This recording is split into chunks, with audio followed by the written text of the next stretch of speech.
Asking why, did you want? You know that one? What I wanted to do though before we go on is that song that you just played. Yeah. What's it called? I don't actually. I think calling it Total Breakdown.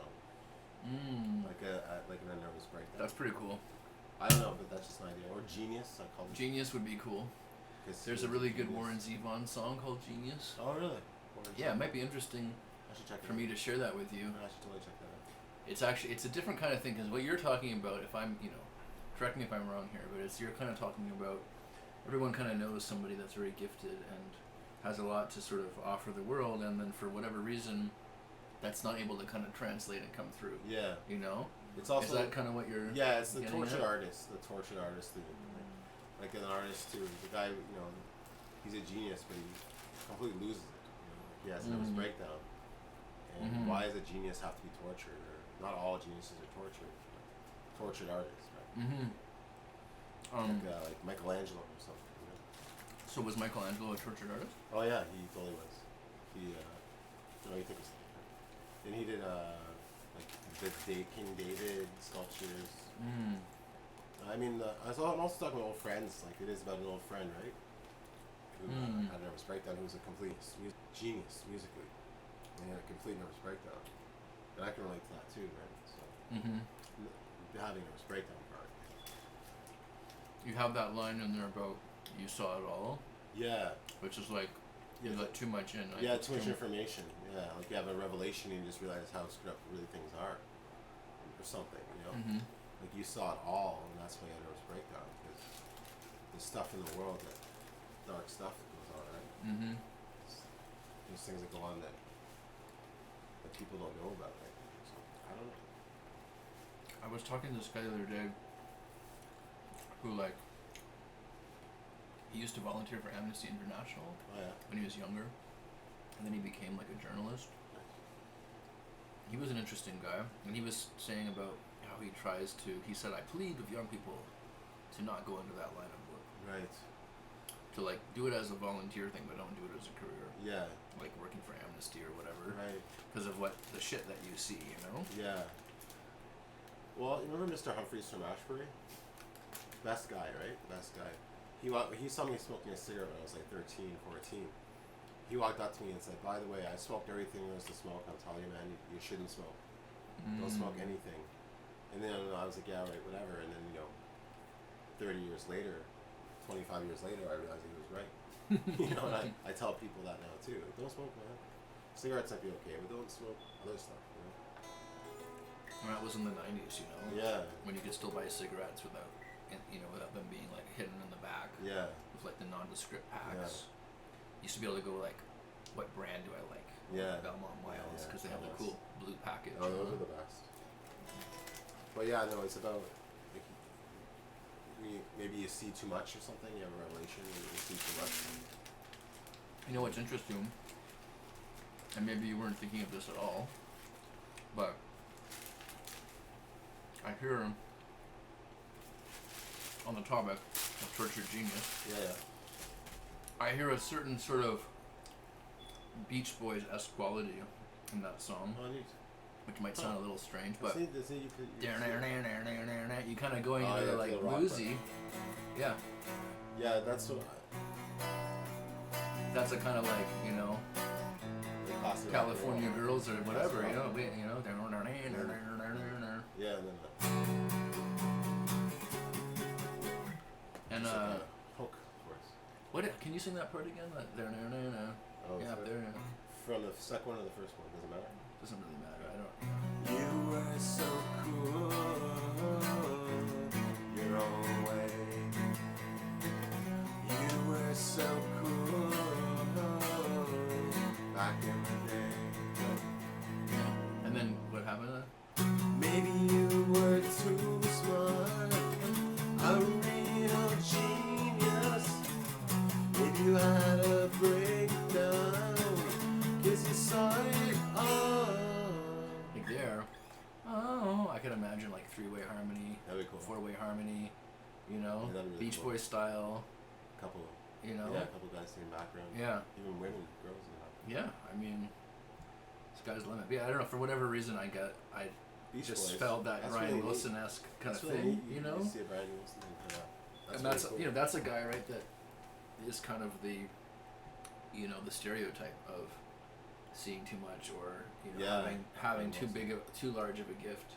He was awesome. You know. There's a whole movie on him. Did you see that movie? It was at the Possibly. Bytown. It was the best. It was a whole life Mm. story of him, and he was totally a tortured artist. Yeah,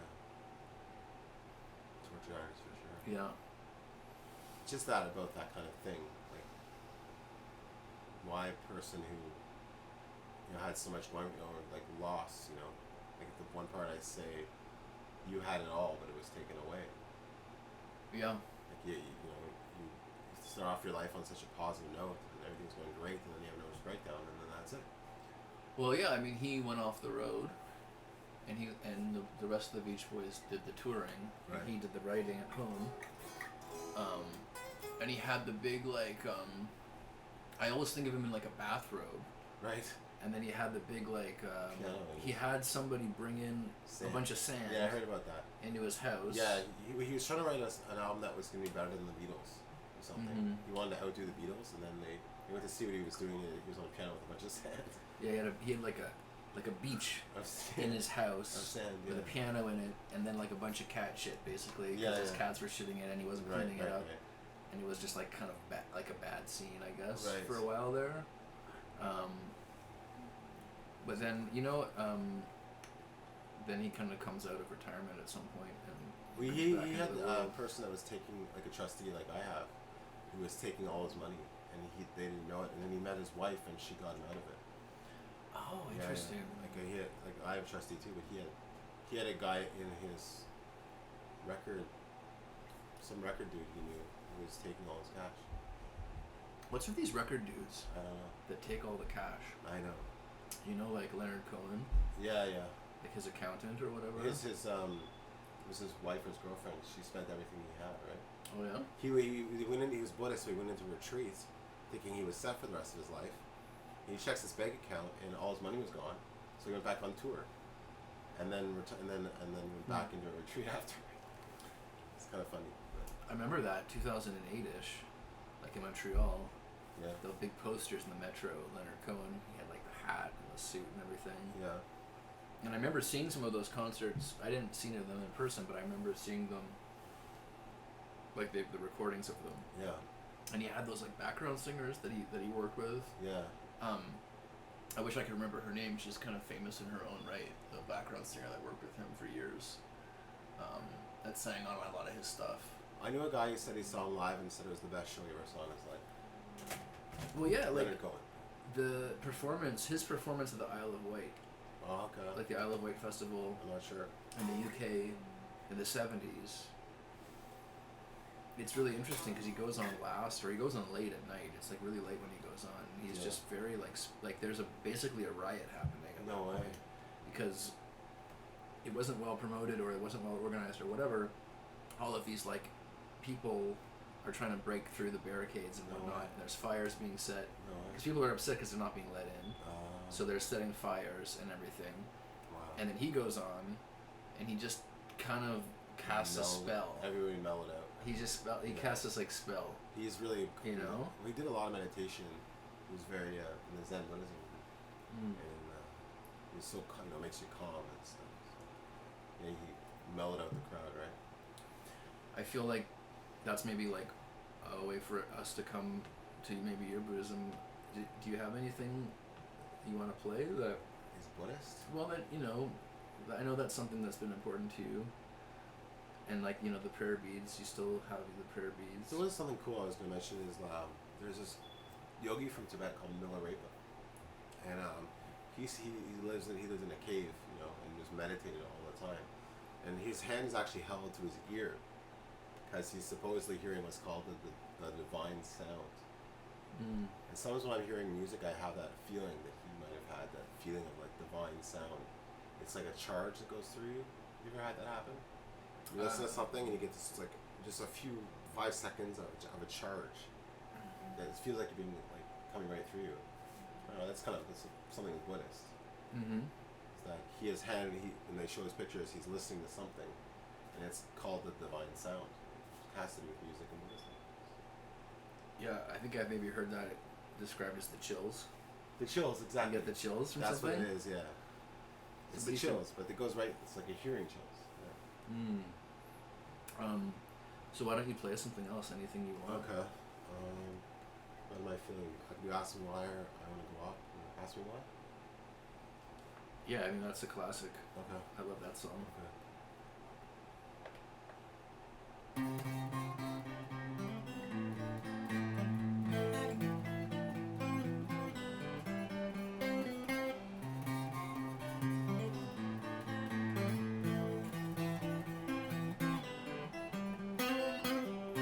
Ask me why and I'll tell you why. There's a reason for everything. Like they say, but my lips are closed. Standing in a fear some pose. Ask me to and I'll do it for you, so that it can unfold. Ask me why and I'll show you why. It's the purpose of everything, yeah.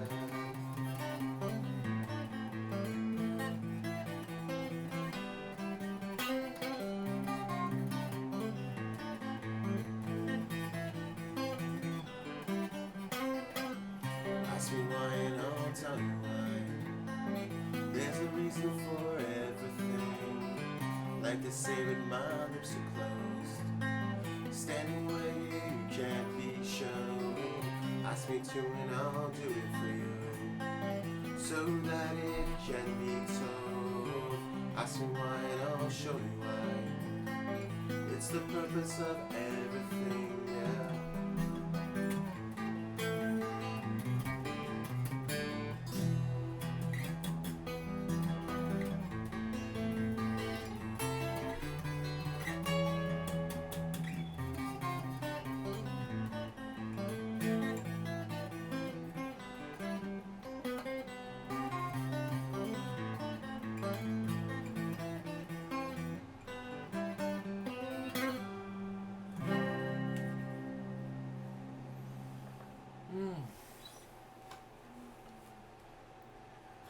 There's so much to say about that one. It's actually hard to play that one. I find it very hard to play sometimes.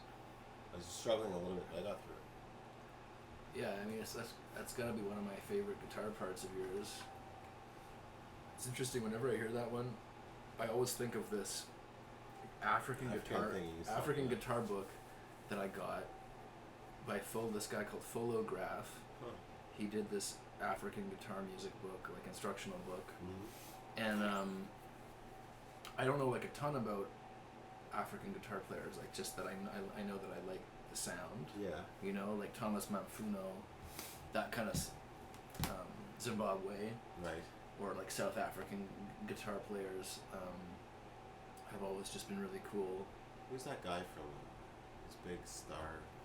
And then he didn't know he was famous. He started doing like manual labor, and then he found out years later that he was a big star in Africa. Oh yeah, in South Africa, yeah. I want to say Gonzalez, but it's not No. Gonzalez. I can't remember his name right But now. he has like one of those names, you know? Yeah, yeah. Like a real signature name. Yeah, yeah. Anyway, yeah, we all know who you're talking Yeah. about. Yeah, that's a cool story. But yeah, so it's like there's exercises in that book, and it's like you like they have this sort of specific style of playing guitar with thumb and your first finger. Yeah, that's what I don't know. Is that how are you playing? Yeah, it's not actually normal classical. Doing everything with the third. It's like a pick and one finger, or like Yeah, pick there and then just the and third, your third the fourth, finger. fourth. Yeah, it's kind of that sort of like African thing, you know, where the finger picks out the melody, and then you have the pick like playing the bass notes. Yeah. And that's also a Paul Simon thing, which Is it? which he picked up from Nice. the South African guitar players. Cool. So I can't help but think like in this book, African rhythms and that. the Folograph book, it's kind of a neat book because it's like you get the guitar parts, but then it also comes with bass lines and drum parts, so you can see them charted out, like what the drums are doing, what the bass line is doing, what the Right. guitar is doing. It's sort of very interesting rhythmically, Yeah. and I can't help but think when I hear this song, You should I can't help but think of like a kind of African approach to the rhythm and the rhythm. bass line and stuff, That'd be awesome. and I'd how do that. where we could take it, I'd you know, love as to a do that. song. I'd love to do that. It's a short one though. It's only 2 minutes long. Really. Yeah. It's just a short one. When I wrote this part when I was in BC. No. I wrote the first part in '97 in near Rockcliffe, but in 2009 I wrote the middle section. That part. That was written in '99 and 2009. So it kind of all came together like years later. It's interesting again, right? That kind of pastiche approach to songwriting, where Yeah. you take a thing here and a thing over here, Yeah, it years puts it together. apart, Yeah, it's cool. and it somehow, because that happens sometimes, like with songwriting, right? You write something, you're like, cool, but like, where is it gonna go? Where do you and then you put it on the back burner, Yeah, and it's sort of like yeah. keeps going I somewhere have riffs back like there. that. Riffs that are 25 years old that I still play and I can't put anything with to You it. can't put them together. Yeah. It's kind of cool. I love that idea though of like music over time. You know, it's like you're almost communicating with your previous self. Yeah. Like the like 20-something-year-old Misha is Yeah, like yeah. collaborating with the 30-something Misha, Yeah, or the you know, or 40-something or Yeah. whatever. I have all these tapes of shit like. You have those tapes? I always wondered who had them. No, I mean I've got tapes of all kinds of shit. Exit Freedom and stuff? Yeah, I'm pretty sure I've got some Exit Freedom on cassette. I don't have anything. I'd love to hear that. Yeah, I mean I have like one of these old 4-tracks that it's like the luxury project that I always imagine is that I'll have all this time and I'll bring out the old 4-track and be like and like make a big cup of coffee and get Yeah. all the cassettes and transfer Yeah. everything digitally and clean It's it all up, about time. you know. If But it's you had the time to do it. It'd be you a know good thing to who's do. got time? Who's got time? Who's got time for I that? got time.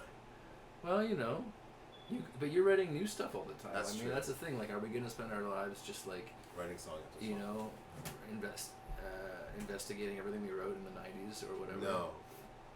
I mean, your new stuff is like, it's like a muscle of songwriting, right? Right. You're always kind of improving it. I mean, that's sort of the hope. Well, I Is have that you're written- always kind of improving Since as I you last go. saw you, I did write about 10, but this is the one I'm keeping, right? Which like I saw you like a month ago. Yeah. So you've written like 10 songs. 10 songs, but that I You wanna know how many I've written? How many? 0. Oh, I was hoping you were gonna say 9 or something. I don't write songs. I just cover songs. But I think I thought when I was actually playing those chords in the Genius song, I was getting shivers too, like we were talking about.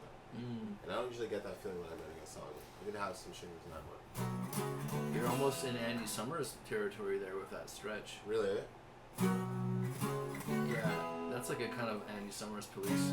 Yeah, like if you look at Every Breath You Take, right? Right. It's that stretch. What is it? Stack fifths or something? I don't know. It could be power chords too. You could just go. It's kind of cool idea. Yeah, you simplify it down.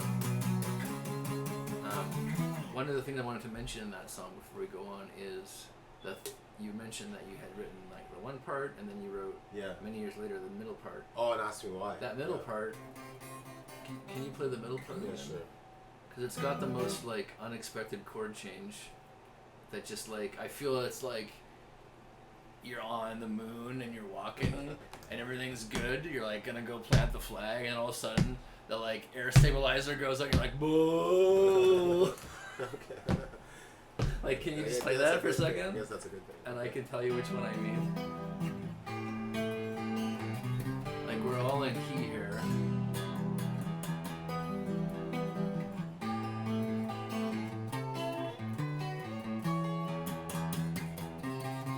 Yeah, it's like whole tone or something. I don't know what it is, but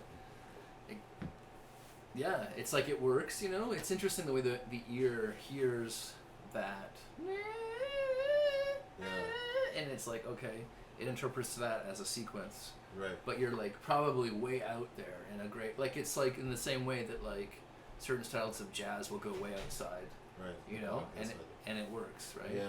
Like, and I love the way that your music does that. You Nice. you go outside in a way that Well, because all I really had for this song was just those 2 parts, right? The intro yeah. and the lyrics. So adding that part, 15 years later, or whatever, It's just a really nice little thing to have in the middle of the song. It changed. It just changed. It gave you a little break, and then you go back. What about like lyrically? Like I don't, it's funny because I'm so into the music in that song. I feel like I never even really thought about it. Like the lyrics, well, the story was that there was a girl I really liked back in like 97, 96, and she was supposed to hang out with her, and she didn't end up coming out that night. So I wrote that song right after that. And like asked why, and I'll tell you why. There's a reason for everything. There was a reason she didn't show up. There's a reason for that. Even though it's sad, but there was a reason for it.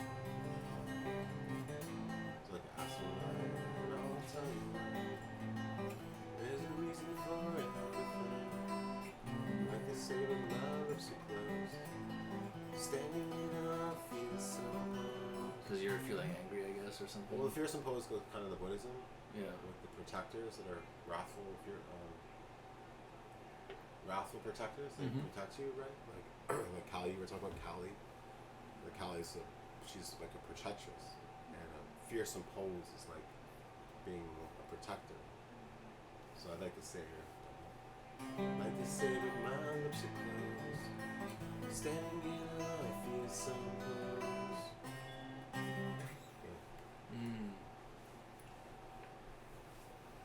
Yeah, it's interesting. I think that's kind of like something that we all kind of shoot for as songwriters, is that you can take something that's very like specific to your own experience, and then you write something that not necessarily, makes sense. Well, it's not necessarily easily just traced back to that origin story, which is cool, right? Because you made something a little bit more abstract. I mean, I think people mention Nirvana sometimes when they in regards to your stuff. I love Nirvana. I think lyrically, like Kurt Cobain, he was more of a like abstract expressionist as a lyricist. I love his lyrics. Just like he could say anything. Painting abstract paintings lyrically. Yeah. And then you can kind of like that just gives you so many entry points as a listener to sort of like, well, what does this mean to me? Yeah. That's what I love about his stuff. That you can like relate to it if you're in the right mood. Just like cathartic. Yeah. And interestingly, I feel there's sometimes a similar sensibility around like there's like a lot of heaviness in that music. Yeah. But it's also like delivered in a very like sort of like bouncy way, or I don't know how to say it, but like I was playing the other day. How's it go? Never how it goes. I love that track. Lithium? Yeah, no. I don't think it's Lithium. I'm so ugly. That's right. It's okay, so are you. I'll probably give it to you every time. I think that's my theory. And he somehow managed to create this harmonic language. Like, I'm sure that those types of progressions existed before Nirvana, but like, why is that so quintessentially Nirvana? Well, when he came out, everybody was saying, "Oh, he's not a good guitarist. He's not a good guitarist." He's one of my favorite guitarists, Kurt Cobain. I was like, "Oh, he's not technically a good guitarist, but he's a great guitarist. I love his guitar." I remember. What was that one? Love you so much. Like makes that. me. What? Like that. Makes me shit. Makes you sick. No, Makes me sick. It goes. Oh no, it's a different one. It goes. And then it's like, Come on over, do the twist. yeah, so do the twist, right? It's that like 1960s thing, right? Yeah. Or whatever. I don't It's know what he was that. talking about. Maybe he was talking about twisting a joint. Yeah, but it's I don't know like what he was talking about. He it's knows that what he's talking it's about. that yeah, but like to me it's like 60s pop sort of thing. Yeah. It's weird kind of 60s pop thing Yeah, happening. I love that song. It's a great song. Yeah. So if I was gonna play one more, what would you want? Well, I mean, I think it would be remiss of us to not play Feel Good if we're talking about Nirvana. Oh, Feel Good. You The know. problem with that one is I don't wanna- haven't played it in so long. I think I'm gonna get the lyrics messed up. Well, just give it wing to it. us in whatever version it Yeah, wants I to can come out wing now. it. Try and Yeah. wing it. Are you sure you want me to do this one? Am I allowed to sing the harmony? Yeah, of course. All right. I need all the help I can get on this one because I can't remember how to play it. Well, take your time. To figure out what you got to You do. can sing the whole thing with me if you want. I'll Okay, I'll just wing it.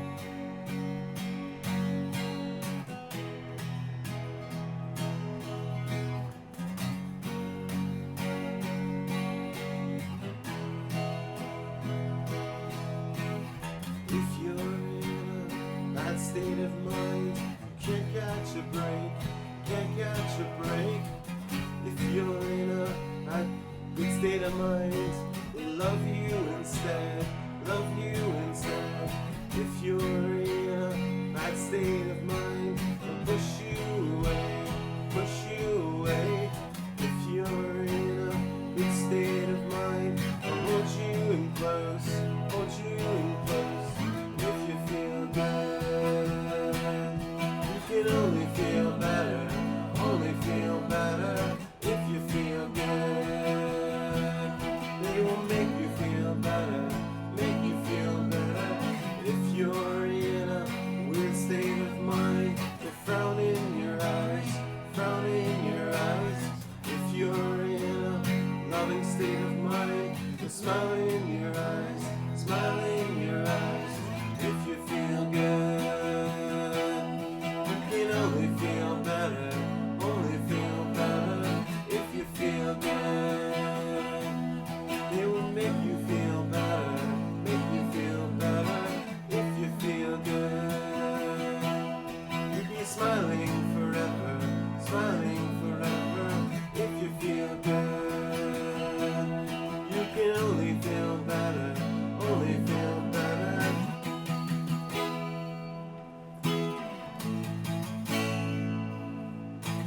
If you feel good.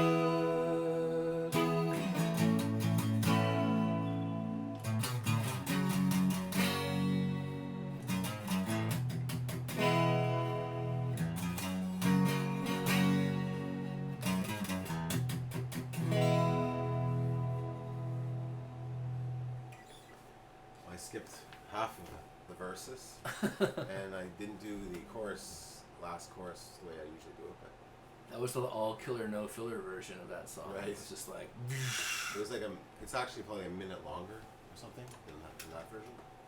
again, it has a cool coda. Like, how did you come up with the idea of having a kind of denouement coda thing At the end, I came up with that part. It just feels like the whole thing just kind of just relaxes at the end. Yeah, So- no, that part wasn't in the original version of the song. I was in the studio with that guy James, and I actually wrote that part. If you feel good, and if you feel good, that came at the end. So I wrote that a different time, like I didn't ask me why. Oh yeah, you told me about this. So you were actually in the studio recording the track, Yeah, and you got to the end of the track or whatever, and you just kind of kept playing, that's right. and you just kind of did I that did because it it's on a the really spot. nice little, just Same. gentle and nice way to end the song.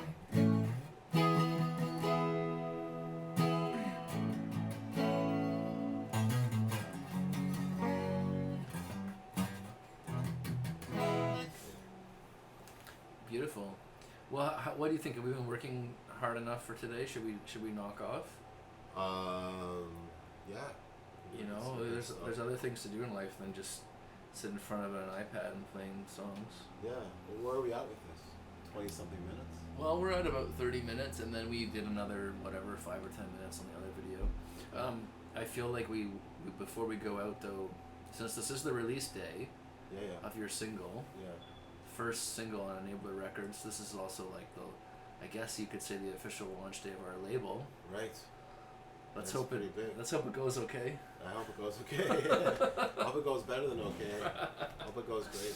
Yeah.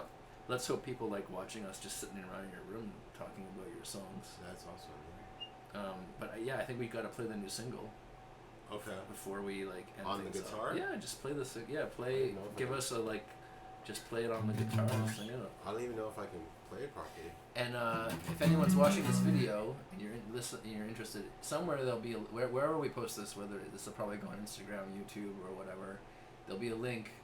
You can click that link and go onto Misha's site, and you can just enter your name and email and get the song for free. Get the new single for free for signing up. And you can also check out the video. We launched the lyric video today. I'll probably stick that in the comments or whatever, so you'll be able to get to it. So yeah, if you've been listening along to our, I want to say live stream, but it's not. It's like a video recording that we're then going to launch onto the internet. What do you call that? Almost live stream? Almost live stream. A day old stream. Day old stream. If you're watching our day old stream, thank you for watching it. And listening, this is just what we like to do. Like, you know, if we didn't have to like have jobs to earn money, we would just drink. I don't. We would just drink beer and record all day and listen to Misha talk about his songs. We just spend the whole day in the studio, or half the day in the studio, and then we'd have to eat and do other things. Yeah. That's the thing. You have to take breaks to eat. Yeah. To eat pizza. And but otherwise, you'd be in the studio, right? If we had all the time in the world, spend the whole day in the studio. Yeah. That'd be fun. Well, we'll be back in the studio. So On My Hands won't be the last Misha Gama. We've got 3 or 4 others that we recorded that are ready. That I just need to finish up the production. Mesmerized. We've got we should do that too. We've got Mesmerized. We've got Something Beautiful. Something Beautiful, which I'm not feeling as much as I used to, but that's we'll see. We'll see. Yeah. But yeah, so give us the new single.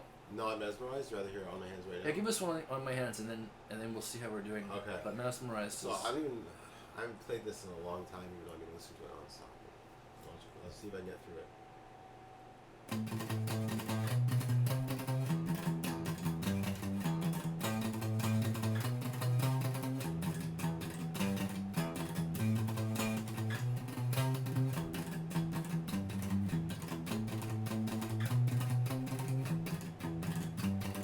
I am a figment of nature. I have nothing left in my hands. To be or not to be, I am. There's nothing left, it's on my hands. It's on my hands. It's all on my hands. It's all on my hands. It's all on my hands. There is a clock, running out of time. Breathe in and out your soul. There's nothing that is untold. The fight never ends, you should know. Fight never ends, you know. The fight never ends, you know.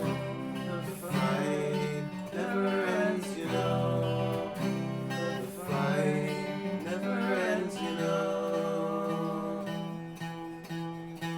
I give all of the time.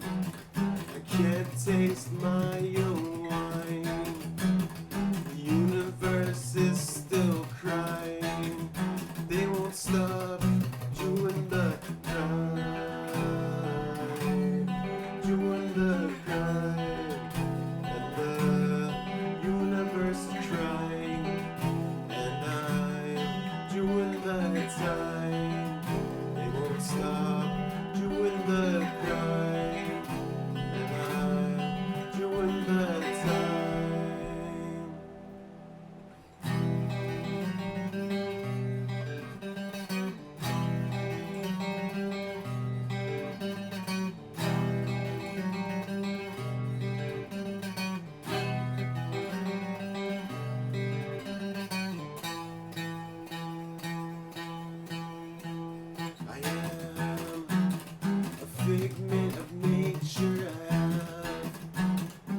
You're ripping. It's hard to get through it. Ding, I actually- ding, ding, ding, ding, ding, ding, ding, ding, ding, It was, ding, ding, you know what, ding, doing that song, doing the crying part? I think I Mhm. left out one little verse. Did you notice that? But you channeled that in that way. you Yeah, know? yeah. It's like, you know, it's like those like old blues artists, right? They probably never played those songs the same way twice. Right. Like on with the acoustic guitar, just like Robert Johnson, you know? Yeah. So, if I wasn't to do Mesmerized, I would need Distortion. Whew, distortion. Distortion with concept. Here we go. Should I put some We're distortion? definitely not afraid of distortion. I love distortion. On this record. This one's gonna be label. distorted. Should I do Mesmerized? Yeah, I say let's do it up. Okay. Last one. Yeah, last one. Also, don't forget that you can get Misha's new song for like $1, and on our store. And if you do, you can get 20% off a bunch of merch. We've got hoodies, we've got T-shirts. I didn't even know you were gonna do that. That's awesome. Yeah, you can get some cool Enabler Records apparel and some Misha Gelman apparel. And we got my favorite is the On My Hands Dripping Blood T-shirt. That's pretty cool. And you can get that for 20% off if you buy the new single that you just heard, On My Hands, by clicking the link wherever it's gonna be. I'm gonna buy one Nice. because I want to represent. That's great. I'm gonna be out there I was walking. hoping you were gonna bring me one. Yeah, Well, I'll get you one. Okay. Yeah, I'll get you a nice Misha Gelman I'll walk around with blood dripping on my hands sweatshirt, so you can stay nice and cozy when it great. gets cold. You it. know. That'd be great. And I'll be, we'll all be out there in the world this summer wearing this amazing Enabler Records apparel. All right, give us Mesmerized for the last give us one. Mesmerized. Alright, Last song of the one. concert. Alright, Mesmerized. Here we go.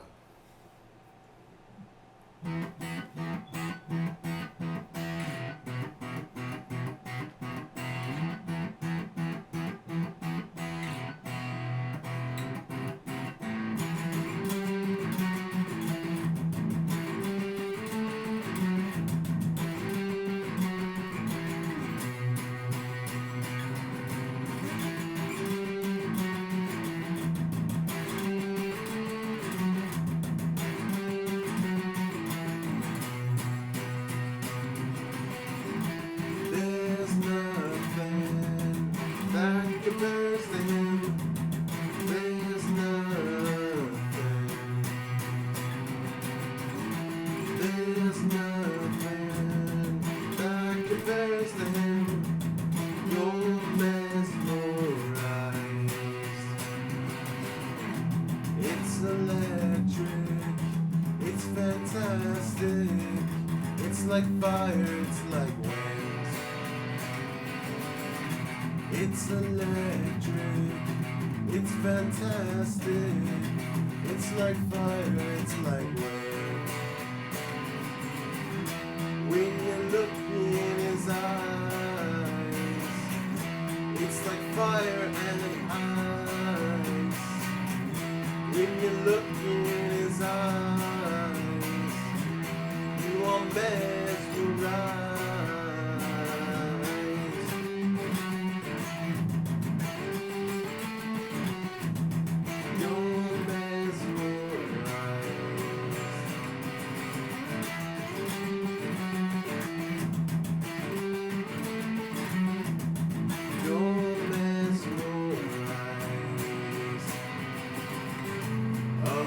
King Ramses,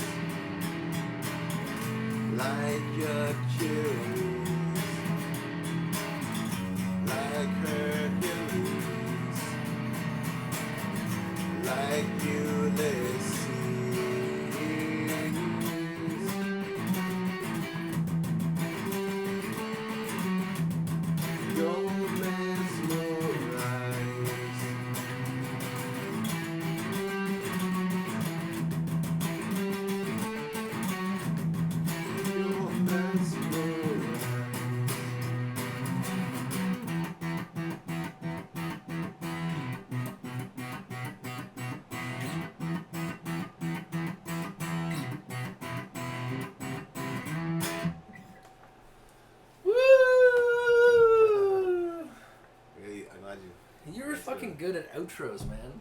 You know that my voice cracked right the last mesmerized part. My voice cracked, and now I just have to start coughing my head off. So. That's because you were giving it all for the last song. The last one, yeah. Like leaving it all in the tomorrow stream. Well, that one's about Ramses, right? The pharaoh. Yeah. Remember I was telling you, Krista, about it's about Ramses. Ramses II, the pharaoh, who is this like incredible warrior. And would like go to war and protect his country with everything he had. You know. Yeah. He was like 98 when he passed. He had like 150 kids. He had more kids than his years in life. I know. Motherfucker. And yeah, it was about him. That song's talking about him. They say it was Ramses II in the Exodus, but it wasn't. It was actually Ramses III, I think. Ramses II wasn't in the Exodus at all. This is about Ramses II. That's my theory. Interesting. Yeah. I feel like I know so little about that kind of stuff. Well, I really have studied Egypt. I love Egypt. It's super refreshing to hear that kind of lyrical content in a song like that. Thanks, man. You know, I think it's cool.